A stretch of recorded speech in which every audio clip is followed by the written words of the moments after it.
तो आते हैं अपनी दूसरी पोएम पे, अ फोटोग्राफ। लेकिन उससे पहले हमारी पहली poem father to son cover कर लेना।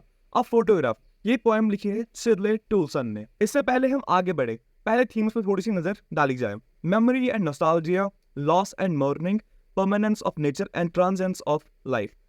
इसका मतलब क्या है? इसका मतलब है जो हमारी पोएम अ फोटोग्राफ है उसमें कुछ मेजर थीम्स है, memory and nostalgia, loss and morning. यानी कि इसका थोड़ा सा टोन आपको लगेगा कि सैड टोन है इस पोएम का। तो चलो आगे बढ़ते हैं, हम इस पोएम का स्ट्रक्चर देखते हैं। इस पोएम में 3 स्टेंजास है और ये फ्री वर्स में लिखी गई है। अब फ्री वर्स क्या होता है? जिसमें ना राइम हो ना रिदम हो, उसे हम फ्री वर्स कहते हैं। इसमें 3 स्टेंजास है। पहला stanza the photograph, second stanza the mother's laughter and third is grief of the speaker. यानी कि पहले स्टेंजा में आप फोटोग्राफ के बारे में जानोगे, दूसरे में मदर्स लॉफ्टर और तीसरे में grief of the speaker, speaker की परेशानी के बारे में आप जानोगे। इससे पहले कि आगे बढ़ा जाए, आपको मैं 3 पिक्चर्स दिखाऊंगा और आपका 90% चैप्टर क्लियर हो जाएगा, इसकी गारंटी मैं देता हूँ। पहली पिक्चर अ फोटोग्राफ। यहाँ पे आपके सामने एक फोटोग्राफ तो आ ही रहा होगा, बेटी और डॉली की तरफ पॉइंट किया हुआ है और बीच में एक लड़की है और ये एक बीच पे है और पीछे सी है। तो आपके सामने तो ये आ ही रहा होगा, यानी कि पहले स्टेंजा में हम इसी के बारे में डिस्कस करेंगे।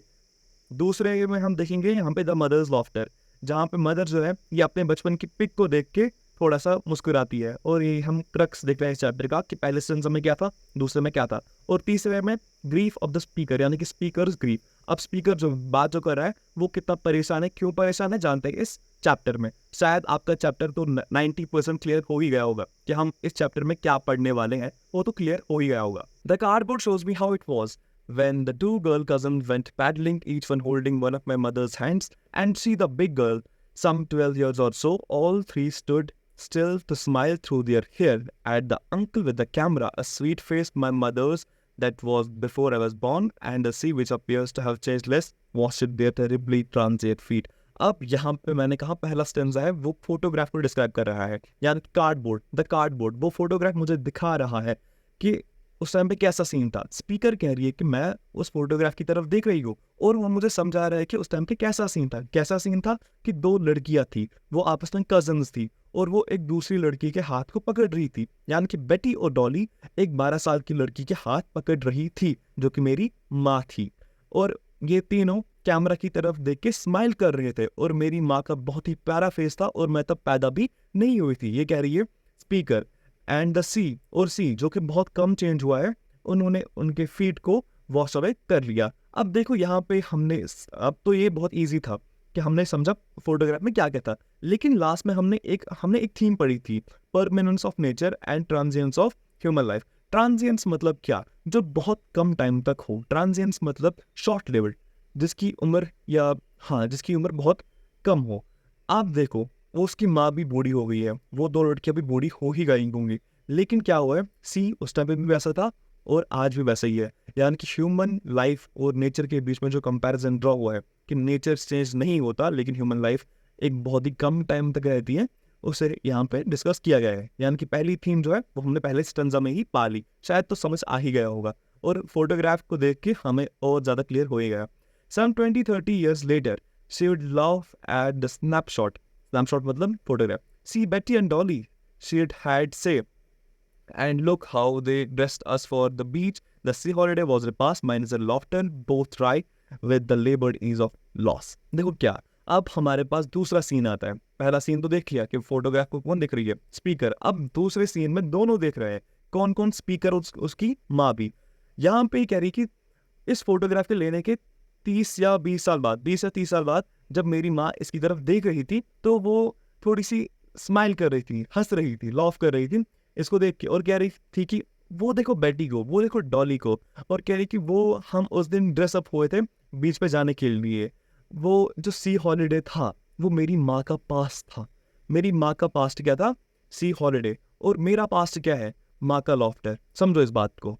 यहाँ पे पॉइंट या स्पीकर कहना चाहता है कि मेरी माँ का जो पास्ट था, अभी तक वो कल था, वो था सी हॉलीडे। यानी कि अब उसकी लाइफ में सी हॉलीडे नहीं आता मेरी माँ की लाइफ में, लेकिन मेरे लिए उसका लॉफ्टर जो है, यानी कि मेरी माँ अब हंसती ही नहीं है, तो मेरे लिए यही पास्ट है। यानी कि मेरा पास्ट क्या है? मेरा पास्ट है मेरी माँ का लॉफ्टर, क्योंकि उसने बहुत टाइम से ये लॉफ्टर देखा ही नहीं है। बोथ राइट मतलब डिसअपॉइंट, दोनों डिसअपॉइंट हो रहे हैं अपना ये लॉस देख के। बहुत ये डिसअपॉइंट हो रहे हैं ये दोनों माँ और बेटी। अब हम आते हैं तीसरे स्टैंजा पे, लेकिन थोड़ा दोनों को डिस्कस करते हैं, पहले को दूसरे स्टैंजा को, तीसरे को भी करते हैं एक साथ।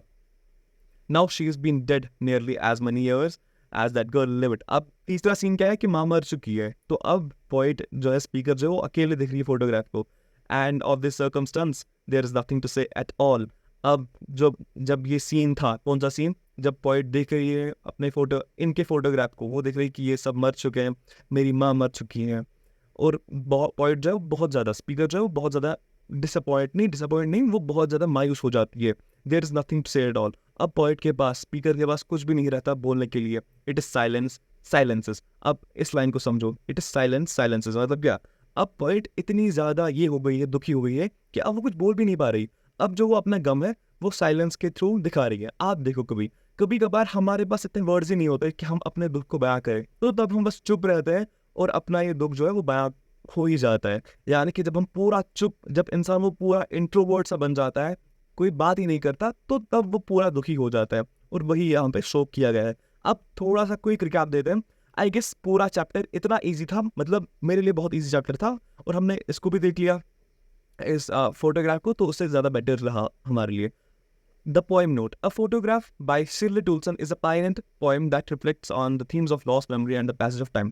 देखो, जो ये पोएम है अ फोटोग्राफ, जो कि शिरले टूल्सन ने लिखी है, ये एक पॉइंटेंट पोएम है, यानी कि ये एक ऐसी पोएम है जिसमें सैडनेस को शो किया गया है, और ये लॉस, मेमोरी और पैसेज ऑफ टाइम को दिखाती है। पहले स्टैंजा में हमने देखा कि फोटोग्राफर डिस्कस किया गया है, और मतलब एक सुहाना सा मौसम था उस टाइम पे, बहुत ही अच्छा मौसम था। लेकिन दूसरे में हमने देखा कि मदर जो है वो बहुत ही खुश हो रही है अपने उस बीते हुए कल को याद करके। मदर का बीता हुआ कल क्या था, ये हॉलीडे, क्या हॉलीडे, सी हॉलीडे। लेकिन उसकी बेटी का, यानी कि स्पीकर का पास क्या था, अपनी मदर का लॉफ्टर, यानी कि उसने काफ़ी टाइम से अपनी माँ को खुश नहीं देखा था, और दोनों अब डिसअपॉइंट हो जाते हैं क्या देख के कि उन्होंने अपनी इस हैप्पीनेस को खो दिया है। देखो, अब हम अभी तक पहले स्टेंजा में हमने हैप्पीनेस का नोट पढ़ा, यानी कि थोड़ा सा खुशनुमा सा लगा, लेकिन दूसरे में हमने पढ़ा कि थोड़ा सा सैडनेस है, और तीसरे में और ज़्यादा सैडनेस आएगी। क्यों? क्योंकि अब माँ भी मर चुकी है, और पोइट बस अब चुप है, और चुप रह के अपना मातम मना रही है। क्योंकि जब इंसान के पास कुछ कहने के लिए होता ही नहीं, तो बस वो चुप रह के अपना दुख जो है वो शो करता है। शायद चैप्टर पूरा समझ आ गया होगा। तो ग्रासियास अमीगोस, डाउट रहा कोई तो कह दो मुझे कमेंट्स में, या फिर इंस्टा पर डीएम कर लो। आई गेस हमारा चैप्टर क्लियर हो ही गया होगा। पहला चैप्टर भी डन, एंड सेकंड चैप्टर या poem done, and we now move to our third one. Till then, good bye.